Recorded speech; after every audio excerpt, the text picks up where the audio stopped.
ঐতিহাসিক জুলাই অভ্যুত্থানের মধ্য দিয়ে স্বৈরাচার শেখ হাসিনা সরকারের পতন হলেও নেতিবাচক রাজনীতির চর্চার অবসান এখনো ঘটেনি। দুঃখজনক হলেও আবারও কিছু ছাত্র সংগঠন সেই ফ্যাসিবাদী ছাত্র রাজনীতির সংস্কৃতির অবতারণা করছে, যা জুলাই গণ অভ্যুত্থানের স্পিরিটের সম্পূর্ণ পরিপন্থী।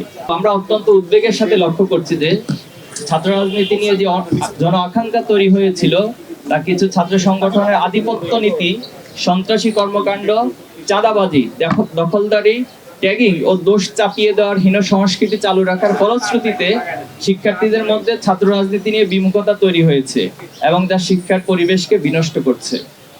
নিষিদ্ধ ছাত্রলীগ বাংলাদেশ থেকে বিতাড়িত হলেও দুর্ভাগ্যজনকভাবে আমাদের বন্ধুপ্রতিম ছাত্র সংগঠন ছাত্রদল তাদের পথ অনুসরণ করতে দেখা যাচ্ছে। আমরা লক্ষ্য করছি বিভিন্ন ক্যাম্পাসে ছাত্রদল, ছাত্র শিবির সহ অন্যান্য ছাত্র সংগঠনকে অন্যায়ভাবে দমনের চেষ্টা করছে।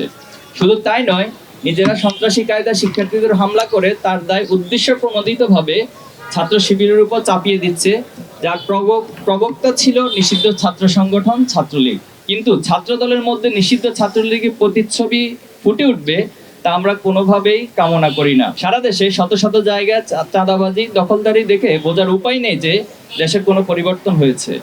অপরাধীদের হাত বদল হয়েছে ঠিকই, কিন্তু অপরাধ আগের মতোই চলছে। সম্প্রতি কুয়েট এমসি কলেজ এবং 20 ফেব্রুয়ারি তামিরুল মিল্লাত কামিল মাদ্রাসা যে হামলার ঘটনা সংঘটিত হয়েছে তা একটি ছাত্র সংগঠনের নব্য পেশিবাদ হয়ে ওঠার ধারাবাহিকতারই অংশ বলে আমরা মনে করছি। খুলনা প্রকৌশল ও প্রযুক্তি বিশ্ববিদ্যালয়ের সাধারণ ছাত্রদের উপর ছাত্রদল যুবদলের বহিরাগত সন্ত্রাসীদের নিয়ে প্রকাশ্য দিবালোকে পরিকল্পিতভাবে সশস্ত্র হামলা পরিচালনা করে, যেখানে অর্ধশতাধিক শিক্ষার্থী মারাত্মকভাবে আহত হয়।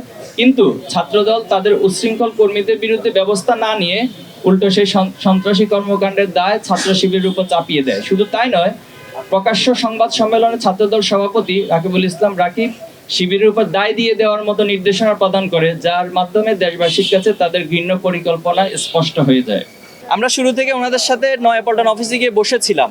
তো এরপরে অনেকবার আমরা ওনাদেরকে ইনভাইট করেছি, আসুন আমরা একটু বসি, কিভাবে ছাত্র রাজনীতির গুণগত পরিবর্তন আমরা করতে পারি, কিন্তু ওনারা আমাদের কোনো আহ্বানেই সাড়া দেন না। তো এই পরিস্থিতিতে আসলে দায়টা কাকে দিবেন এটা আপনারাই ঠিক করবেন।